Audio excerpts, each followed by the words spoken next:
Olá, estamos começando a nossa live de hoje. Agradeço a todos vocês que me acompanham. Eu sempre anoto aqui para não errar os números. São 472 mil inscritos no meu canal. Muito obrigado mesmo, né? E se você não se inscreveu ou gosta do conteúdo do canal e gostaria de indicar para um amigo, uma amiga, faça Blog do Vila, Marco Antônio Vila, ative as notificações, que é aquele sininho, muitas vezes a pessoa não sabe, é importante porque são as novas postagens. A página dos comentários, puxa, tem vídeo com 3 mil, 4 mil, 5 mil comentários. Pô, muito obrigado mesmo. Né? E coloque like no que vocês gostarem. Lembro que na plataforma www.cursovila.com.br nós vamos ter vários cursos de história. Já tem o primeiro com todas as informações lá sendo oferecido, que é a história da ditadura militar no Brasil. E lembro para vocês acessarem as nossas entrevistas históricas, sem exagero, né? Entrevistas com conteúdo. E as 3 últimas foram a Delfim Neto, a penúltima Rubens Recupero e antepenúltimo Luiz Roberto Barroso, né? Um primeiro várias vezes ministro, embaixador, economista, professor, deputado constituinte, né? O embaixador e ministro, estou me referindo agora a Rubens Recupero, né? E o ministro da Suprema Corte, do STF, Luiz Roberto Barroso. Vocês vão gostar, tenho certeza, são verdadeiras aulas magras e já temos mais 3 entrevistas acertadas, excelentes, que vocês vão gostar. Bem, vamos então hoje ver o que mais importante ocorreu no dia.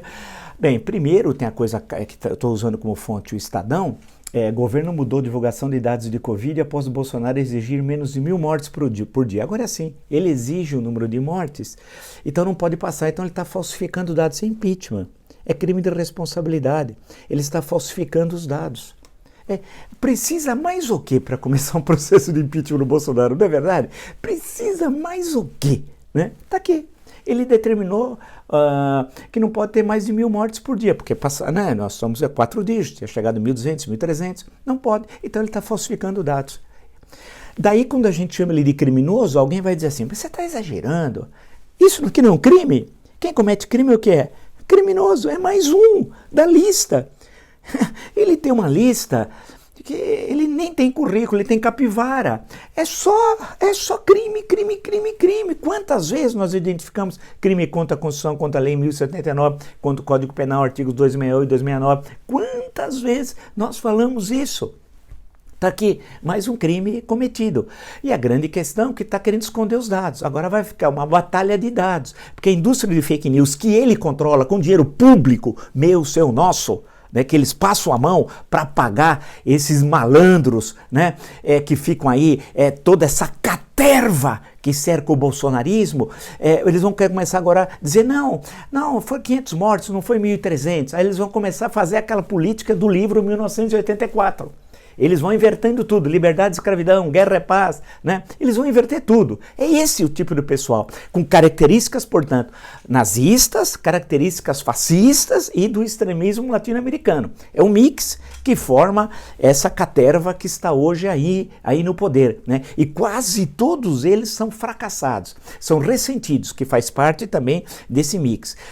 O ressentimento, o fracasso profissional. O exemplo maior, o marginal que está na presidência da República, é fracassado. Um mau soldado ele foi condenado por terrorismo no exército, né? Condenado por quebrar a hierarquia, a obediência, também preso. Portanto, é um homem fracassado. Os fracassados se unem. Nesses movimentos nazifascistas, você tem uma grande parte formado pelo ressentimento e pelos fracassados, né? E por aquela camada, o chamado lumpen, que forma essa caterva, que é a caterva que hoje está no poder no Brasil. Tenho certeza por pouco tempo, graças à Constituição e através dela, nós nos livraremos legalmente e constitucionalmente dessa caterva. Então isso daqui é um verdadeiro crime. Para ver como é que é o caos esse governo, uma bagunça. Tinha um cidadão lá que é dono de uma rede de pizzaria que estava informalmente já no governo. Ele nem tinha sido nomeado, ele estava dissertando sobre números, inclusive propondo coisas semelhantes a essa, fazendo considerações absurdas. O homem, aí falaram, pô, mas você é dono da rede de pizzaria? Ele falou, qual o problema? Eu não sei fazer pizza, mas sei gerir. Ele acha que a pandemia é uma pizzaria. Olha que nível! Olha o nível dessa caterva! Né? Ele acha que a pizzaria dele, a rede dele lá de pizzaria, é igual à pandemia. Só que ele pediu exoneração sem ter sido nomeado.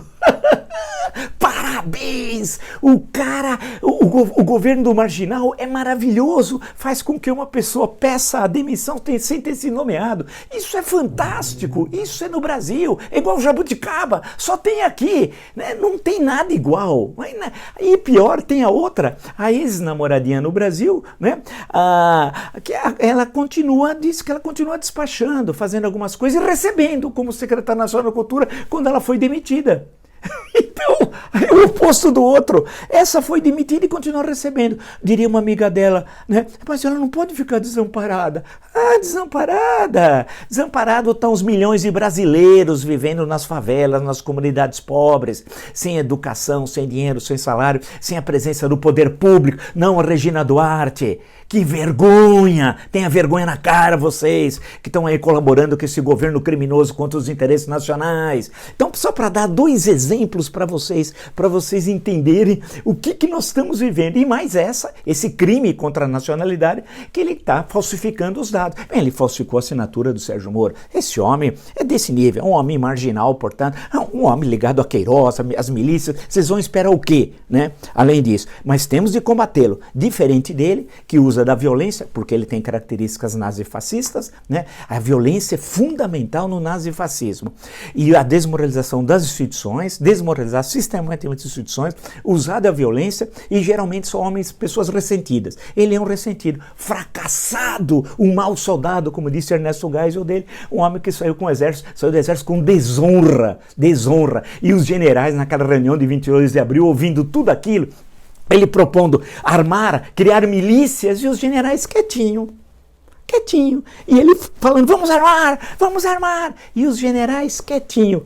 Que vergonha, hein? Que vergonha que a história de grandes oficiais do exército, desses que passaram ao longo da história em 200 anos do Brasil, deve ter sentido dos senhores, hein? Os senhores envergonham a farda, especialmente aquele Heleno, que é o Sargento Garcia, aquele do Zorro, é o Sargento Garcia dos generais. Ele é patético, aquele barrigão que ele anda assim, né? Patético, né? Que no Haiti fez aqueles absurdos, deixou o Brasil em situação terrível, a ONU pediu a substituição pelo general Urano, que ele estava aprontando no Haiti. Agora, assistirem àquela reunião, ver os ataques que estavam sendo feitos a instituições de Estado, e eles ficam quietinhos. Por quê? Porque estão ganhando um a mais, né? Um adicional, né? Além do salário da reserva, alguns que estão na reserva, porque tem gente nativa no governo, que é absurdo, ainda estão ganhando um a mais.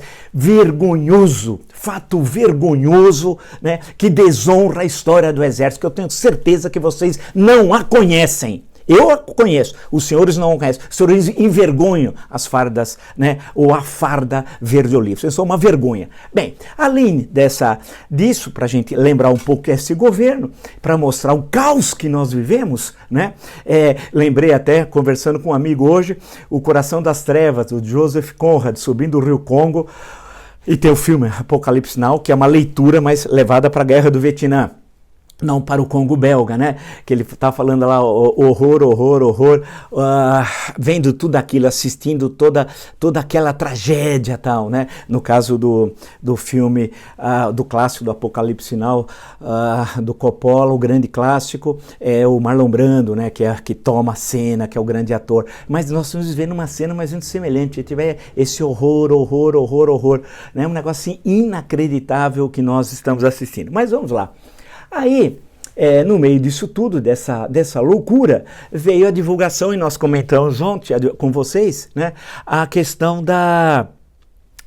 do vídeo do pseudofilósofo, aquele que parou na primeira série do ginásio e se auto-intitula filósofo. Se ele fosse até o final do ginásio, que seria hoje o ensino fundamental, nona série, ele seria Deus, ele ia se intitular Deus. Se lá na primeira série ele já era filósofo, né? Hilariante, né? Vamos a ele e ver como ele consegue ser um elemento, a ação dele, né? Um elemento explicativo desse caos, desse momento sombrio que nós vivemos aqui no Brasil, mas que vamos superar. Vamos a essa questão. Vamos lá então, vamos a essa questão, né? Vamos ver nesse nosso caos, como eu imagino o Conrad, autor do Coração das Trevas, ele escreveu um grande livro sobre esse Brasil contemporâneo. Mas vamos lá. Nós sabemos, eu não vou repetir tudo, está ontem, né? Vocês encontrou na live de ontem, tudo que ele disse. Fez acusações gravíssimas, numa linguagem marginal, né? Falando governo de M, etc. Foram 6 minutos, assim, que envergonham qualquer pessoa. Não ele, porque ele não tem vergonha na cara, é um sem vergonha, né? E é uma aula, é complemento de uma aula. Se isso são 6 minutos de aula, imagina o resto, o que esse homem, o pseudo-filósofo, né, que engana aí os bobalhões, deve falar nessas aulas. E ontem eu mostrei como ele não conhece nada, por exemplo, peguei de história, né, como ele não conhece nada, ele é um tremendo enganador, é um falastrão, né. Bem, aí no vídeo, só lembrando, ele fez ataques, em certo momento diz assim, outra coisa, você não está agindo contra os bandidos, você vê o crime, eles cometem os crimes, você presencia em flagrante e não faz nada contra eles, isso chama-se prevaricação, quer levar um processo de prevaricação da minha parte? Esse pessoal consegue derrubar o seu governo? Eu derrubo, continue inativo, continue covarde, eu derrubo essa M de seu governo, não vou falar o resto. Bem, só aqui tem algumas coisitas, né? Ou seja, ele disse que estão ocorrendo crimes feitos por bandidos, expressão do pseudo-filósofo, né? O Bolsonaro, o criminoso, está assistindo esses crimes, não faz nada contra esses crimes que são em flagrante, de acordo com o pseudo-filósofo, e isso chama-se prevaricação, é verdade, ao menos isso o aluno da primeira série do ginásio sabe, chama-se prevaricação, perfeito, ao menos isso se acertou, né? Aí ele disse assim, quer levar um processo de prevaricação? Eu vou derrubar seu governo, seu covarde. Bem, se ele é covarde ou não, esse é o problema entre eles, entre os dois, isso não me interessa. Agora, ele está dizendo que vai derrubar o governo, então ele sabe de coisas que nós não sabemos, não é verdade? Se ele sabe de coisas, eu não entendo como a PGR. Senhor Aras, o senhor vai assistir isso assim, igual os generais no dia 22 de abril? Ou o senhor vai trabalhar? Ele está dizendo que sabe atos criminosos cometidos pelo presidente da República. O senhor tem de fazer alguma coisa, né? Porque ele está dizendo que a mais alta autoridade do Executivo Federal comete crimes, está prevaricando. E são crimes tão graves que ele, pseudo-filósofo, pode derrubar o governo. O senhor não vai fazer nada? Aí ele continua, o pseudo-filósofo faz uma série aí de considerações, né, muito elegantes, etc. tal, e diz o seguinte, ele diz o seguinte, milícia, gabinete do ódio existe há muito tempo. Olha o delírio. Faz parte do quadro psiquiátrico dele e do marginal que está no Palácio do Planalto. Mas você nunca foi... Aí ele fala assim, milícia, gabinete do ódio existe há muito tempo. Primeiro devia ser existem, porque são duas, milícia e gabinete do ódio, né? Ele precisa acertar um pouco a concordância, mas é os tempos lá na Virgínia, né? Jim Jones. Milícia, gabinete do ódio existe há muito tempo. Foi inventado contra mim, não contra Bolsonaro. E o que ele faz para me defender? Quer dizer que o Jim Jones da Virgínia, o pseudo-filósofo, quer que o governo, através do quê?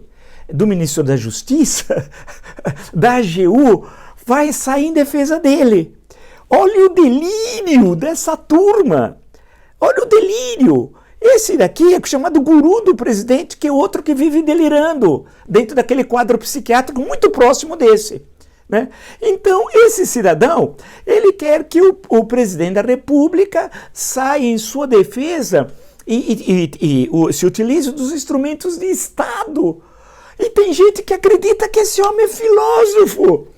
Ele deveria ter... acho que ele nem passaria nas antigas aulas do regime militar de OSPB. Organização Social e Política do Brasil. Eu fiz o SPB, fazia perguntas indiscretas ao professor que ficava irritadíssimo comigo no ginásio, né? Mas eu passei da primeira série ginasial, viu? Porque eu sou bacharel, licenciado, mestre e doutor, né? Todos na mesma instituição na Universidade de São Paulo. Diferente do senhor que é um tremendo de um falastrão, né? Mas falastrão, tu disses aqui, então fez acusações graves. Então eu imaginei o seguinte, o que vai acontecer? Aí o Zé Carioca, o Ravan, como o senhor chama, e chama ele de palhaço. Eu não falo isso dos palhaços, porque eu gosto muito, na minha infância, do Pimentinha e do Arrelia, Não fala nada contra o Arrelia, que era o meu palhaço preferido. Era um grande humorista e tal. Esse Quasímodo não coloca o nome dele de palhaço, não. Fala de Zé Carioca, apesar que o Zé Carioca era um outro tipo, né? Não era essa figura aqui. Mas tudo bem, o Zé Carioca, o Ravan, como o senhor chama. Bem, o Ravan, eu pensei que ia ficar indignado. Eu pensei que o Ravan ia ficar indignado, Zé Carioca, né? Como o pseudo-filósofo chama. O Ravan ficou alegre. Ele ficou satisfeito de ser chamado de inculto, de Zé Carioca, de palhaço. Ele gostou. Ele gosta de apanhar. Ele gostou. Ficou satisfeitíssimo, o Zé Carioca. E gravou um vídeo de meia hora, que é uma coisa patética, né? Satisfeito com tudo aquilo. E no final, ainda pegou uns cartazinhos, hilariante, dizendo assim, se inscreva no curso do professor da primeira série do ginásio. Mas se vocês não puderem ver as aulas, não faz mal, só se inscrevam, paguem e não assistam. Bem, tem o lado positivo, é bom nem assistir. E compra os livros dele, aí pega um papelzinho, compra os livros dele. Não, se vocês não lerem, não faz mal também. Ou seja, o Zé Carioca confirmou o que o pseudo-filósofo falou dele. Ignorante, né? Inculto. Não foi isso que o falastrão, o pseudo-filósofo disse do Zé Carioca? O Zé Carioca confirmou. Quer dizer, nós vivemos um tempo que é quase que não dá para entender o período que nós estamos vivendo. As pessoas ficam satisfeitas sendo chamadas. O Bolsonaro se chama de covarde, ficou alegre. Os filhos não responderam. Carluccio, cadê tu? Onde estás tu, Carluccio, para defender tu padre? Chamado de covarde, você ficou quietinho, porque tem medo do que ele sabe. É isso! Você, teus irmãos, a Caterva, a Orcrim, né? A Malta, a família criminosa, tem medo do que o falastrão sabe. É isso, né? Por que vocês não cantam de galo agora? Todos quietinhos. E ele, o pseudo-filósofo, sabe com quem está falando. São pessoas iguais, vocês são iguais a esse cidadão. Usa o linguajado de marginais, porque esse linguajado nunca foi de um filósofo, nem é o Platão. Ontem eu até brinquei chamando de Platão de botequim, mas esse não, esse é um sujeito medíocre, enganador, né? Como mostra.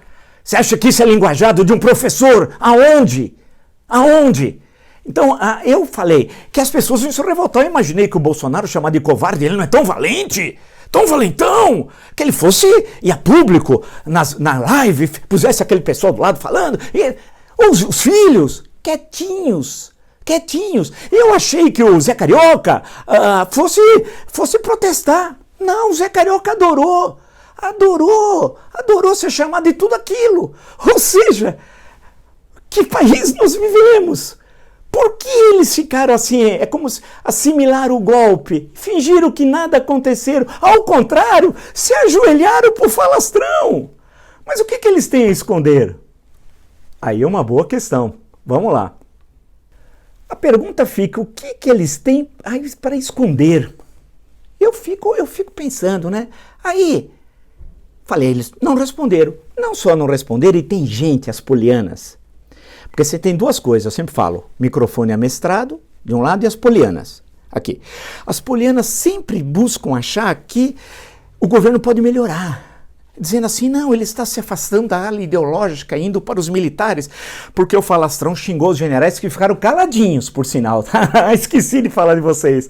Vocês que estão no governo colocaram o rabo entre as pernas, hein? Que diria o general Osório de vocês? Eu conheço o general Osório, historicamente. Vocês nem sabem que é o general Osório. O que o general Osório, que tomou um tiro na boca e continuou na Guerra do Paraguai, lutando, né? Isso é herói, isso é soldado. Não vocês. Foram chamados de covardes e ficaram calados. Vocês têm medo do quê, do falastrão? Né? Tem medo do quê? O que ele sabe que vocês não querem que ele revele? Ele quer chantagear o governo? Será? Eu posso perguntar, será que ele quer chantagear o governo, é isso? E por quê? O Zé Carioca, o Ravan, como ele chama, o falastrão, correu atrás de 2 milhões e 800. Está querendo arrecadar 2 milhões e 800. Vocês imaginam? Ele não quer dar o auxílio emergencial, os que estão morrendo de fome. Isso eles não querem saber. O Zé Carioca quer arrumar 2 milhões e 800. porque o falastrão deve para a justiça 2.800.000. Né? E ainda o Zé Carioca humilhou o falastrão, dizendo que ele vive numa casa humilde, que é aquele jeito do cara que não tem um dinheiro com história, né? É uma espécie de trombadinha do capital, que aí se fala, outros ele tem uma casa humilde e tal, e daí que importa se a casa é humilde ou não é humilde? Ele está querendo os 2.800.000, é isso. Ele correu atrás para estar correndo atrás para dar, mas tem empresário, graças a Deus, que estava na rede dele, de acordo com o que saiu, no próprio Estadão, que disse, não vou dar dinheiro para esse cara não. Tá certo, você tá certo, tem que dar dinheiro para quem trabalha, né? E aí as polianas diziam que estava enfraquecida a ala ideológica. Tá nada por quê? Estou citando como fonte o Estadão. O Estadão disse, Bolsonaro promove assessor olavista e a ala ideológica ganha força no governo durante a crise. Mas espera, e não só, diz o Globo, Bolsonaro prestigia o olavista na política externa e investidor próximo a Bannon, deve assessorar Itamaraty. Aí tem duas coisas importantes. Primeiro colocou um cidadão, dessa turma aí de fanáticos, que foi, inclusive, nomeado, então, agora, para o Palácio do Planalto, num alto cargo, ganhando 16 mil. Meu, seu, nosso. Trabalhar que é bom, ninguém quer. Agora ganhar 16 mil, tá todo mundo ali. Agora dá o auxílio emergencial de R$600, diz que é muito. Querem cortar para R$200. Agora dá para esse cidadão. Isso foi o ódio. A guerra civil entre brasileiros, 16 mil, tudo bem. Aí tudo bem, né? Aí pode. E um outro cidadão que próximo é Bannon. Quem é Steve Bannon? É um sujeito da extrema-direita norte-americana que nem o Trump aguentou. Se livrou do cara. Esse sujeito, um movimento fascista, uma organização chamada Movimento, e que tem representante na América do Sul. Sabe quem é o líder da América do Sul dessa organização chamada Movimento? Bananinha. Isso, Bananinha é a serviço de interesses alienígenas. Isso é Lei de Segurança Nacional. 1983, é cadeia. Está servindo a interesses estrangeiros no Brasil, é cadeia. Esse é o Bananinha, que serve esse Bannon que agora nomeou um cidadão para o Itamaraty. Então aquelas polianas que diziam, não, ele está se afastando do Bolsonaro agora, da ala ideológica que vai ficar com os militares, vai nada. Que diferença entre a ala ideológica e os militares? Nenhuma!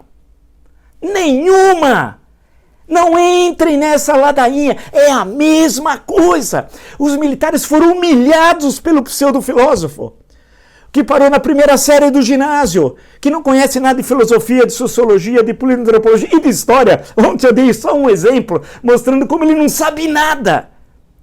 Puseram o rabo entre as pernas. Que belo exemplo, hein? O que diria dos senhores os pracinhas da FEB, hein? Que agora resolveram lembrar porque eu falo neles. Porque esse pessoal, essa caterva, assiste o que eu tô. Ainda bem, né? Vamos ver se eles aprendem alguma coisa, né? Que eu falo sempre dos pracinhas, agora eles começaram a lembrar, né? Oportunisticamente, porque eles não têm identificação nenhuma na luta contra o nazifascismo. Nenhuma, porque eles se utilizam de métodos nazistas e fascistas. E mais o extremismo americano, né? Latino-americano, aquele mix, né, que dá nisso que eu já falei anteriormente. Então, cadê a derrota de uma ala contra... Não, é tudo uma coisa só. Não adianta tergiversar. Ou nós enfrentamos o problema que esse presidente comete sucessivos crimes contra a Carta de 88, que ele está à margem da lei, que ele chefia uma organização criminosa, que ele está destruindo o Brasil na pior crise sanitária da nossa história, a pior recessão econômica da história. Crise político-institucional nunca foi tão longa e tão profunda como agora. Ou a gente vê isso que eu estou falando há meses, ou essa crise se prolonga no tempo e esse país vai perder, como outro dia disse um analista de um grande banco aqui no Brasil, que eu citei aqui há cerca de 10 dias, vai perder no mínimo na próxima década, porque essa década terminando agora, né? Na próxima década, 5 anos para se recuperar, um lustro. Quer dizer, é essa a questão que está colocada. Ou nós entramos em campo, né? E fazemos dentro do que se faz na democracia, da organização, né, tem tempo, tudo bem, manifesto, a disputa política no Congresso Nacional, vamos ver os processos que tem no TSE, no Supremo Tribunal Federal, exigir que a PGR cumpra as disposições constitucionais, haja como um Procurador-Geral da República, não como um Procurador-Geral da República do Bolsonaro. Não é a PGR do B, é a PGR do Brasil. né? É isso que a gente quer. E as mobilizações que vão começar a ocorrer de uma forma organizada, respeitando as autoridades e determinações sanitárias, mas o que é importante é que elas ocorram, né? Desde que não se afete em nada no ataque ao patrimônio público-privado, não entre em provocação de fascista. Essa que é a grande questão. Então, em resumo, né? Veja como análise que nós construímos aqui, daí que eu agradeço sempre aos quase 172 mil inscritos no meu canal, agradeço mesmo, porque a gente foge dessas interpretações, ou dos microfones amestrados, né? Ou das polianas de plantão, que não querem ver que o rei está nu, acham que é melhor, não, vamos esperar que uma hora se resolve o problema, não. Parodiando um francês, assim como o hábito não faz o monge, a crise não faz o impeachment. O impeachment é um processo político histórico e que tem de ser construído, não é também uma aventura, né?